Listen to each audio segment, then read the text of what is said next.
हमारे YouTube channel भक्ति studio में आपका बहुत बहुत स्वागत है। आज नवरात्रा का 6वां दिन है और 6वें दिन माँ के 6वें स्वरूप यानी कात्यायनी माता की पूजा की जाती है। कात्यायनी माँ का 6वां स्वरूप है। एक प्रसिद्ध महर्षि थे कत। उनके पुत्र का नाम ऋषि कात्य था। इन्हीं कात्य ऋषि के वंश में महर्षि कात्यायन हुए। इन महान ऋषि ने भगवती की उपासना बहुत वर्षों तक की। उनकी चाह थी कि माँ भगवती उनके घर पुत्री के रूप में जन्म ले। माँ भगवती ने उनकी यह प्रार्थना स्वीकार कर ली। जब महिषासुर नाम का अत्याचारी राक्षस पृथ्वी पर अत्याचार करने लगा तो त्रिदेव ब्रह्मा, विष्णु और महेश तीनों ने अपने तेज से देवी को प्रकट करने की चेष्टा की। देवी महर्षि कात्यायन के यहाँ पुत्री रूप से उत्पन्न हुई। आश्विन कृष्णा चतुर्दशी को इनका जन्म माना गया है। सप्तमी, अष्टमी तथा नवमी को इन्हीं देवी ने कात्यायन ऋषि की पूजा ग्रहण की। दशमी को कात्यायनी ने महिषासुर का वध किया। माता कात्यायनी अमोघ फल देने वाली है। भगवान ने जब अवतार लिया तो ब्रज की गोपियों ने इन्हीं की पूजा कालिंदी के तट पर की। ये वज्रमंडल के अधिष्ठात्री देवी के रूप में प्रतिष्ठित है। इनका स्वरूप अत्यंत ही भव्य है। इनका वर्ण स्वर्ण के समान चमकीला है। इनकी 4 भुजाएं हैं। इनका भी वाहन सिंह है। दुर्गा पूजा के 6वें दिन इनके स्वरूप की उपासना की जाती है। इस दिन साधक का मन आज्ञा चक्र में स्थित होता है। योग साधना में इस आज्ञा चक्र का अत्यंत महत्वपूर्ण स्थान है। इस चक्र में स्थित मन वाला साधक माँ कात्यायनी के चरणों में अपना सर्वस्व निवेदित कर वर पाता है। माँ कात्यायनी की भक्ति अर्थ, धर्म, काम और मोक्ष चारों फल देती है। इस लोक में स्थिर रहकर कात्यायनी की भक्ति अलौकिक तेज युक्त होती है। उसके रोग, शोक और संताप नष्ट हो जाते हैं। जन्म जन्मांतर के पाप नष्ट होते हैं। माँ कात्यायनी की पूजा परिपूर्ण समर्पण भाव से करनी चाहिए। निशुंभ का देवी द्वारा वध। राजा ने कहा, भगवान आपने रक्त बीज के वध से संबंधित यह देवी के चरित्र का अद्भुत महात्म्य मुझे सुनाया। अब रक्त बीज के मारे जाने पर अत्यंत क्रोध में भरे शुंभ और निशुंभ ने जो कर्म किया उसको मैं सुनना चाहता हूँ।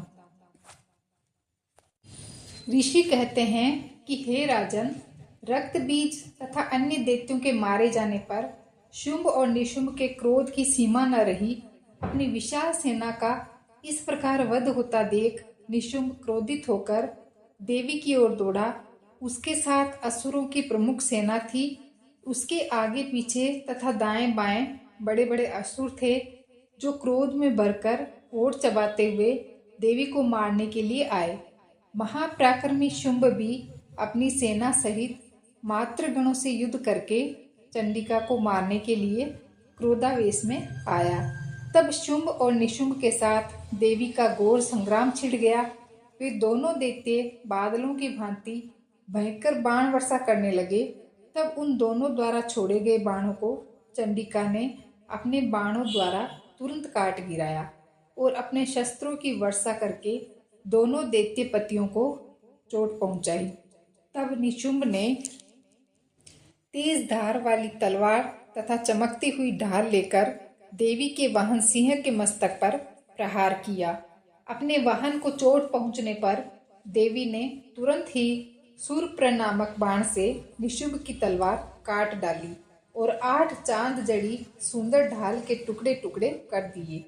ढाल और तलवार कट जाने पर उस असुर ने शक्ति चलाई, किंतु सामने आते ही देवी ने चक्र से उसके भी 2 टुकड़े कर दिए।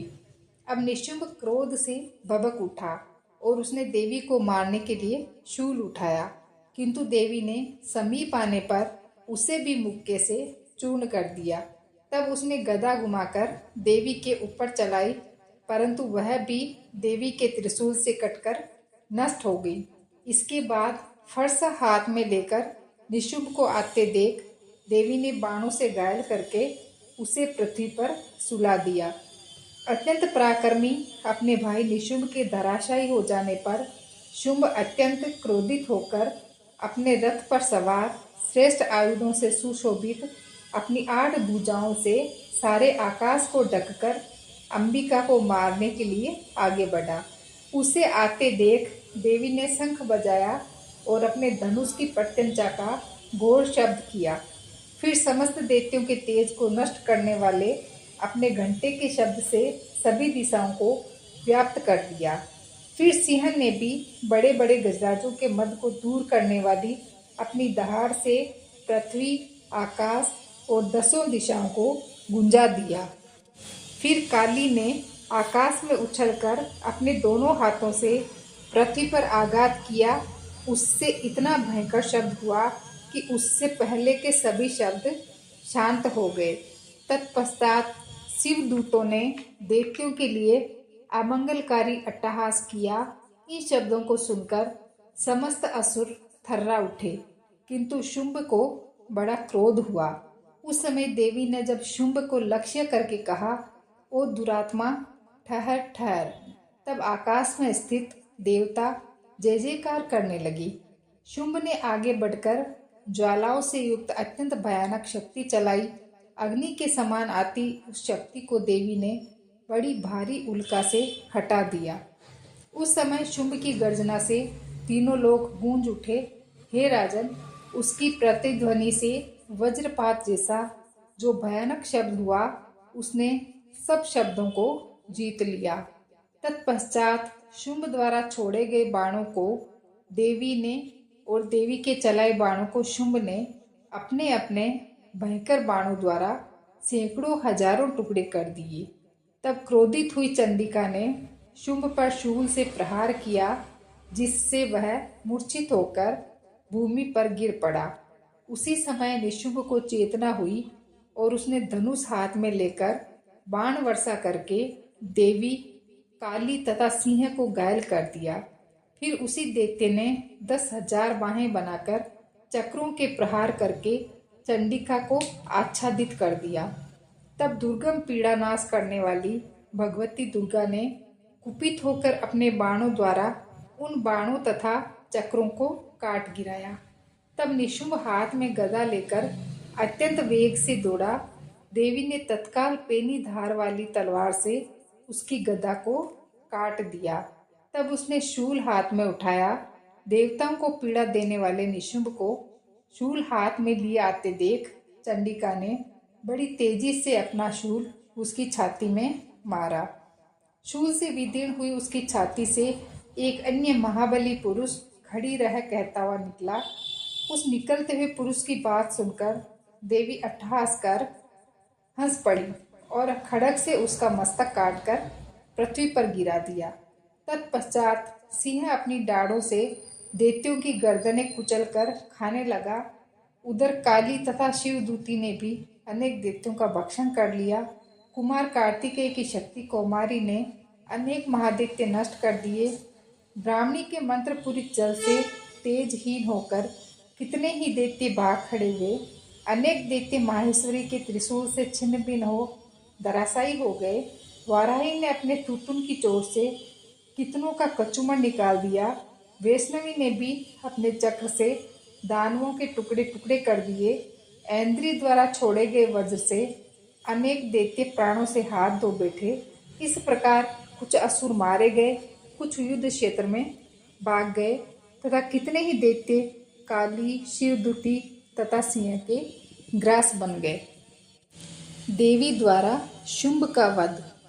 ऋषि बोले, हे राजन, अपने प्राण प्रिय भाई निशुंभ को मरा हुआ देखकर, सारी सेना का संहार हुआ देखकर शुंभ ने क्रोधित होकर देवी से कहा, हे दुष्ट दुर्गे, तू अपने बल का झूठ मूठ अभिमान न दिखा। तू अन्य स्त्रियों के बल का सहारा लेकर लड़ती है तथा मानिनी बनी हुई है। देवी बोली, ओ दुष्ट, मैं इस संसार में अकेली हूँ, मेरे सिवा दूसरी कौन है? देख, ये सब मेरी ही विभूतियाँ हैं। अतः मुझ में ही प्रवेश कर रही है। अब मैं अकेली ही युद्ध में खड़ी हूँ, तुम भी स्थिर हो जाओ। ऋषि बोले। तब सभी देवता तथा दैत्यों के देखते देखते देवी और शुंभ में घोर युद्ध छिड़ गया। तीखे बाणों की वर्षा तथा भयंकर अस्त्र शस्त्रों से उन दोनों का युद्ध सभी लोगों के लिए भयंकर प्रतीत होने लगा। अंबिका जितने भी दिव्य अस्त्र छोड़ती जाती, दैत्येंद्र उन्हें निवारक अस्त्रों द्वारा तोड़ता जाता। इसी प्रकार परमेश्वरी अंबिका भी खेल ही खेल में हुंकारादि शब्दों द्वारा दैत्य के छोड़े हुए दिव्य अस्त्रों को तोड़ती गई। तदंतर असुर ने सैकड़ों बाणों से देवी को आच्छादित कर दिया। तब देवी ने भी कुपित होकर बाणों द्वारा उसका धनुष काट डाला। धनुष के टूट जाने पर दैत्येंद्र ने हाथ में शक्ति उठाई। वह अभी उसके हाथ में ही थी कि देवी ने चक्र द्वारा वह शक्ति भी तुरंत काट डाली। तब दैत्यराज तलवार तथा 100 चंद्रमा वाली चमचमाती ढाल लेकर देवी की ओर भागा। तभी चंडिका ने उसकी तलवार तथा सूर्य जैसी चमकती ढाल को अपने धनुष से छोड़े हुए तीखे बाणों से तुरंत काट डाला और रथ के घोड़े व सारथी को भी मार दिया। धनुष तो पहले ही कट चुका था, अतः भयानक मुद्गर लेकर अंबिका को मारने के लिए दैत्य उद्यत हो गया। उसके मुद्गर को भी देवी ने तीखे बाणों से काट दिया। फिर वह दैत्य मुक्का तानकर बड़े वेग से दौड़ा। जाते ही उस दैत्येश्वर ने देवी के हृदय में मुक्का मार दिया।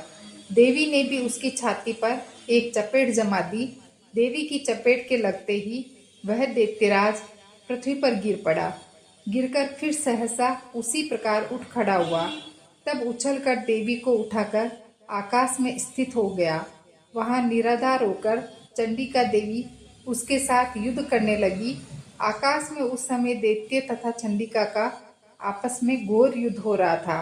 वह युद्ध मुनियों के लिए भी विस्मयकारक था। तब अंबिका ने उसके साथ देर तक युद्ध करते करते दैत्य को उठाकर पृथ्वी पर पटक दिया। देवी द्वारा पटके जाने पर वह दुष्टात्मा पृथ्वी पर आकर खड़ा हो गया। मुक्का तानकर चंडिका को मारने की इच्छा से बड़ी तेजी से दौड़ा। तब उस दैत्यराज को आता देखकर देवी ने उसकी छाती में त्रिशूल भोंककर उसे पृथ्वी पर गिरा दिया। देवी की त्रिशूल से शत विशत होकर पृथ्वी पर गिरते ही उसके प्राण निकल गए। उस दुष्ट का गिरना भी समुद्र, द्वीप एवं पर्वतों को हिला देने वाला था। उस दुरात्मा के मरते ही सारा जगत पूर्ण स्वस्थ एवं प्रसन्न हो गया। आकाश भी निर्मल दिखाई देने लगा। पहले जो उपद्रवी मेघ उठ रहे थे तथा उल्कापात हो रहे थे, वे सभी शांत हो गए। दैत्य के मारे जाने पर नदियां अपने अपने मार्ग पर बहने लगी। उसकी मृत्यु होते ही सभी देवताओं के मन प्रसन्न हो गए। अनेक गंधर्व मनोहर गायन करने लगे। कुछ गंधर्व बाजे बजाने लगे। अप्सराएं नृत्य करने लगी। वायु पवित्र होकर चलने लगी। सूर्य उज्जवल होकर चमकने लगा। यज्ञशालाओं की शांत हुई अग्नि पुनः अपने आप प्रज्वलित हो उठी तथा दिशाओं के भयंकर शब्द शांत हो गए। नवरात्रा के 7वें दिन की कथा सुनने के लिए अगला वीडियो देखें। धन्यवाद।